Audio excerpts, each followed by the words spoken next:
Olá pessoal, então dando prosseguimento aí no vídeo referente à construção de gráficos aqui no R, a gente vai dar sequência agora com a construção do histograma e com os gráficos aí de dispersão que a gente viu nos slides, tá?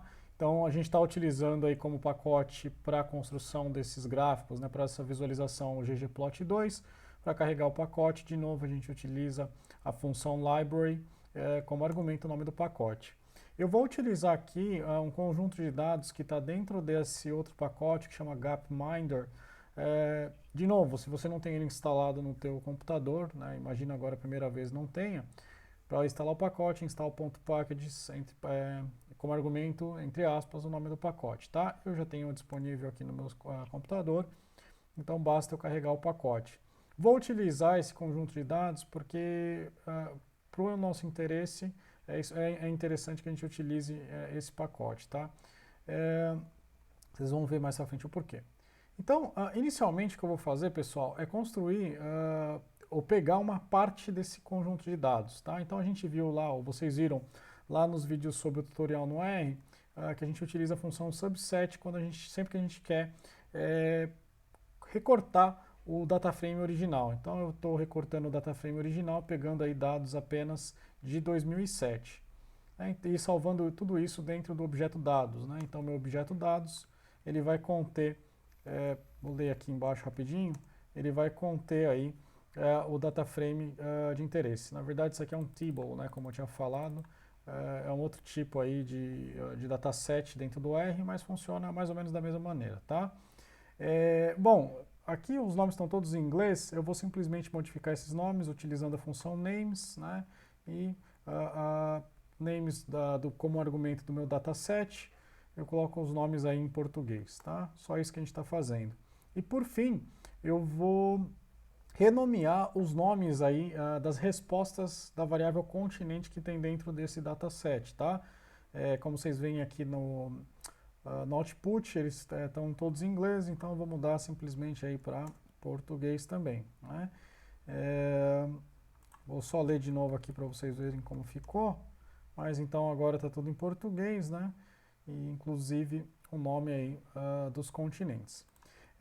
Primeiro gráfico então que a gente viu foi o histograma. Eu não fiz isso ali para o gráfico de barras, tá pessoal? Mas eu vou mostrar para vocês aqui que o pacote base do R, ele constrói também, tá, esses gráficos aí que a gente faz, né? No pacote base, basta a gente utilizar a função hist, como argumentos, o primeiro argumento, então, é a variável de interesse, e xlab, ylab aqui seriam a nomeação dos eixos, tá? Então, esse aqui é o pacote base, só para trazer para vocês que o R faz também, tá? Esses gráficos, né? Mas, de novo, o interessante de utilizar a função ggplot é que a gente consegue manipular os gráficos de uma melhor maneira, né? Manipular, de novo, no bom sentido. É que a gente consegue modificar as camadas, tá? De acordo com o interesse. Bom, no ggplot, então, a ideia vai ser a mesma. Primeira camada é a função original, que é o ggplot, e a gente vai adicionar camadas utilizando o sinal de adição. Para construir um histograma dentro do ggplot, a função que faz isso, então lembrando, né, para selecionar um gráfico a gente vai utilizar o geom, né, de geometria, underline, e aí o nome do gráfico de interesse. No caso aqui a gente quer construir um histograma, então geom, underline, histogram. Né? E aí dentro dessa função, a gente vai colocar aí primeiro argumento o conjunto de dados, igual a gente estava fazendo, a variável de interesse, né, utilizando essa função AES no argumento, e aí a primeira diferença seria utilizar aqui esse argumento bins. Né? Bins é a quantidade de barras que eu quero, né? Em quantos intervalos eu quero quebrar esse meu histograma. Por default, o ggplot ele utiliza 30 classes, tá? O que é bastante. Então é interessante a gente setar um número menor aqui de barras. Né? No caso, então, estou indicando para ele que eu quero 10 barras ou 10 intervalos no meu histograma. E aí ele divide da melhor maneira possível, tá? Os outros argumentos são iguais ao que a gente viu no outro vídeo. Então a cor da borda, eu estou pedindo para ele fazer em preto isso. E o preenchimento das barras em cinza claro. E aí eu vou utilizar de novo o sinal de adição para colocar mais uma camada que é referente aí à rotulação, né, dos eixos. Então no eixo X eu quero que ele escreva expectativa de vida e no eixo Y a frequência absoluta. Se eu rodar isso aqui, eu vou ter alguma coisa assim. Então tem o mesmo histograma que a gente viu ali do pacote base, né? Ele está dividindo aí em 10 barras, né? Ou 10 intervalos de valores, tá? A gente consegue, a gente não viu isso no slide, na verdade, mas a gente também consegue preencher essas barras a partir aí de variáveis qualitativas, né? Então, para fazer isso, ao invés de preencher com uma cor sólida, o que a gente vai fazer é o seguinte. Então, são as mesmas funções, né? ggplot mais geohistogram. E aqui dentro, o que a gente vai fazer? Então, conjunto de dados, aí a estética. A gente vai indicar para ele qual é a variável que a gente quer estar utilizando, né, para construir essas barras, para construir esse histograma. E dentro da estética, a gente vai pedir para ele preencher com uma variável que está dentro do dataset, né? Então, lembrando, quando eu quero preencher com uma cor sólida, essa cor sólida ela tem que estar fora dessa estética.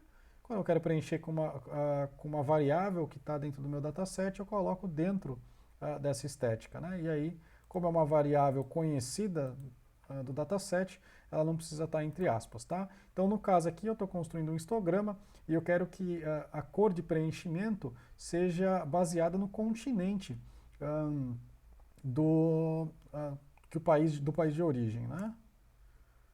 Então, rodando isso aqui. Então, está bem colorido esse gráfico, né? Mas a gente tem 5 variáveis de interesse.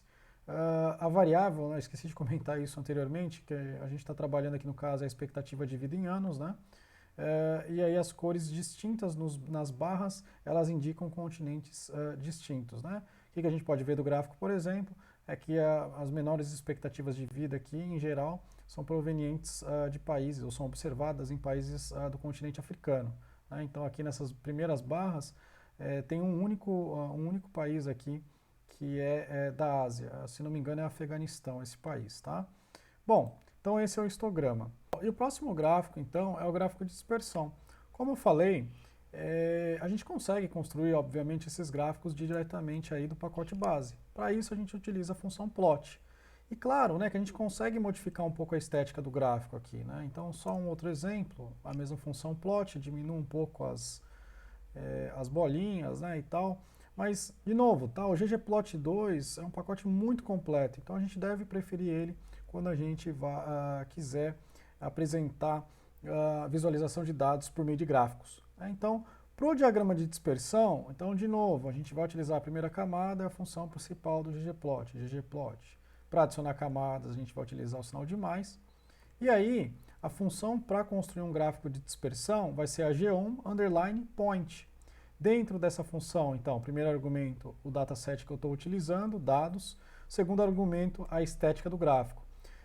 O gráfico de dispersão ele é formado por duas variáveis de interesse, né? Então eu tenho que indicar para o R aqui, ou para a função ggplot, que eu quero trabalhar como eixo X o PIB dos países e como eixo Y a expectativa de vida. E aí, mais, adicionando uma outra camada, os rótulos, né, ou o nome aí dos eixos. Então, no eixo X, PIB per capita, no eixo Y, expectativa de vida. Ctrl Enter e eu tenho o meu gráfico aí de dispersão, tá? A gente viu lá no slide o gráfico de bolhas, né? O gráfico de bolhas trazia aí uma variável qualitativa como uma informação a mais no gráfico. Para fazer isso, eu consigo realizar facilmente, tá? Eu consigo fazer isso facilmente, utilizando aí de novo a função geom_point. Primeira linha, o primeiro argumento, conjunto, é o dataset que eu estou utilizando. E aí na minha estética, além de eu indicar as duas variáveis que eu estou trabalhando, então no eixo X o PIB e no eixo Y a expectativa de vida, eu vou ainda na estética pedir para o R que ele modifique o tamanho dos pontos a partir da população de cada um desses países. Para isso, eu utilizo aí o size, né? Então, size é igual ao nome da variável de interesse. Então, de novo, essa variável não precisa estar entre aspas, porque como está dentro da minha função de estética, eu estou puxando diretamente do dataset, tá? Ainda dentro da função geom_point, o último argumento que eu estou adicionando é esse alfa igual a 0,5. Esse alfa nada mais ele modifica a transparência dos pontos. Então, como podem ter alguns pontos sobrepostos, é interessante modificar essa transparência, né, para não ficar totalmente sólido cada um desses pontinhos. Aí mais, né, adicionando uma outra camada, eu utilizo essa função scale_size para indicar para o R o tamanho desses pontos, né? Então, como argumento, eu estou aí pedindo que ele utilize tamanhos entre 0,1 e 10. Né? E, vírgula, o segundo argumento, o nome, o título da legenda que eu quero utilizar. Nesse caso, população. Tá? E por fim, ou mais um argumento, ou mais uma camada, seria o rótulo, né, o nome dos eixos que eu estou em estudo. E por fim, aí, a última camada, eu estou modificando o tema igual a gente tinha feito lá anteriormente. Se eu der Enter nisso aqui, eu vou ter então o meu gráfico de bolhas, né? Observem aí que as bolhas elas estão um pouquinho transparentes. A transparência é justamente para a gente conseguir observar essas bolinhas que ficam embaixo, tá? Então agora o tamanho da população está de acordo, desculpa, o tamanho das bolinhas está de acordo com o tamanho da população de cada um desses países. E desse jeito a gente tem a informação de 3 variáveis no mesmo gráfico. A gente viu ainda, o último gráfico que a gente viu ali nos slides, a gente, além de ter essa informação da população, a gente tinha as diferentes cores referentes aos continentes da onde os países são provenientes, ou dos quais eles fazem parte. Para fazer isso também é bem simples, então a gente vai utilizar mais ou menos as mesmas linhas de comando que a gente viu agora. Então, a gente vai utilizar a função geom_plot, conjunto de dados. E aqui agora no argumento da estética, além de ter x e y das minhas variáveis e o tamanho das bolinhas sendo a população, eu vou adicionar a cor de cada uma dessas bolinhas. E eu quero que a cor dos pontos seja a partir dos continentes. Então eu vou indicar para ele, a cor dos pontos seja aí o continente. E depois eu vou indicar finalmente a transparência aí de novo a partir do alfa. E aí, mais adicionando uma outra camada, scale_size, de novo o tamanho dos pontos, igual a gente fez anteriormente. Mais adicionando uma outra camada agora, uma função nova, né? Scale_color_brewer, que é a cor de cada um desses pontos. Então, como argumento, eu vou pedir para ele utilizar a paleta de cor 7.1. Mais a outra camada, os rótulos, né, de cada um dos eixos. E a última camada pedindo aí o tema mínimo, de novo, né? É importante salientar aqui, pessoal, que essa paleta de cores, existem várias paletas diferentes, você consegue modificar de acordo com o seu interesse também, né? Então fazer uma personalizada, mas procurem o arquivo de help, tá, dessa função, que lá vocês vão ver aí algumas paletas que podem ser utilizadas. Então, Ctrl Enter, a gente tem aí então, o gráfico agora, PIB per capita versus expectativa de vida, o tamanho das bolinhas são as populações e as cores dessas bolinhas indicam para a gente o continente aí que o país pertence, tá? E mais um outro gráfico, pessoal, é bastante comum, tá? Quando a gente tem quando os valores observados numa variável, como é o PIB per capita aqui, eles são muito diferentes, né? Tem uma amplitude muito grande, então de 0 até 50 mil, e tem um comportamento, vamos dizer assim, não linear, né? Que não tem uma reta aqui que pode representar esses dados. Quando a gente tem explosões de dados aqui, para a parte de visualização, é bastante comum a gente realizar transformações, tá? Igual está sendo agora, né, com os dados referentes ao COVID, que tem a transformação logarítmica, a gente consegue fazer essas transformações aqui também, tá? E bem facilmente. Então, para fazer uma transformação desse tipo, o que a gente vai fazer? A gente vai conversar melhor, tá, sobre essas transformações um pouquinho mais à frente na disciplina. Mas, inicialmente, eu só vou mostrar para vocês que dá para fazer essas transformações, tá? Como é que a gente faz isso aqui, então? A gente vai utilizar o mesmo código anterior, e aí a diferença é que eu vou adicionar uma camada aqui, de novo utilizando aquela função scale_x_continuous, mas aqui dentro eu vou pedir para ele fazer uma transformação utilizando aí o logaritmo na base 10. Né? Então eu vou rodar isso aqui. E aí ele fez o gráfico para mim, transformando os dados para essa escala logarítmica. Né? Observa aí que a escala está um pouquinho diferente. Ela não é uma escala linear igual a gente estava vendo anteriormente. Tá? Mas dessa maneira a gente consegue transformar os dados aí e eles ficam apresentados mais como alguma coisa parecida com uma reta, né? Enfim, isso é bem comum aí, como eu falei, quando a gente tem observações com os valores muito discrepantes, tá? E o último gráfico que eu queria mostrar para vocês é um gráfico animado, então um GIF, né, como construir isso. Aqui no ggplot a gente utiliza essa outra library ggAnimate, né? Então, se vocês não têm, é a primeira vez que vocês estão rodando, instalem aí a partir do install.packages, tá? Então, library ggAnimate, eu já tenho no meu computador. Esse gráfico, pessoal, é mais ou menos aqui, eu falei para vocês no final, né, o último slide que a gente tem sobre os gráficos é um link para o YouTube de um professor sueco, em que ele mostra, né, essa visualização de gráficos aí animados, né? Então é como se fosse uma tentativa de fazer mais ou menos o que ele fez ali, tá? Para isso, eu vou de novo carregar o meu conjunto de dados gapminder, só que agora num objeto que eu vou chamar de dados 2. Por quê? Porque agora eu não quero, lá anteriormente quando eu utilizei a função subset, eu tinha simplesmente selecionado valores, né, observações do ano de 2007. E aqui eu quero pegar todos os anos disponíveis aí desse conjunto de dados, tá? Então por isso que eu estou construindo um novo objeto agora, dados 2. Vou nomear em português agora, de novo aí,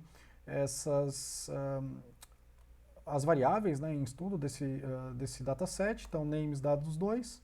E aí para a gente fazer esse gráfico animado, a gente vai utilizar basicamente as mesmas funções, tá? Então, função principal ggplot, construo o meu diagrama de bolhas, o diagrama de dispersão, então x e y são PIB, expectativa de vida, respectivamente, o tamanho é a população, a cor é o continente. A escala de cores, então a mesma paleta que a gente utilizou, o tamanho das bolinhas, aqui a gente tem os rótulos aí dos eixos, o nome dos eixos, escala, a gente vai utilizar a escala logarítmica novamente, e aí a diferença ou a novidade estão nessas duas últimas linhas, ou duas últimas camadas. Na primeira camada, eu quero utilizar um título para esse gráfico, e esse título vai ser mutável. Então eu quero que o R imprima para mim, né, como título, situação no ano D.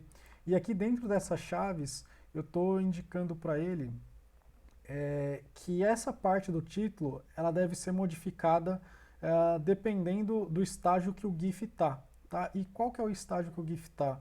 Ele vai ser indicado aqui a partir dessa última camada, utilizando essa função transitions underline states, e a camada aí ela vai ser a partir do ano, né? O estágio do GIF ele vai ser realizado a partir do ano, tá?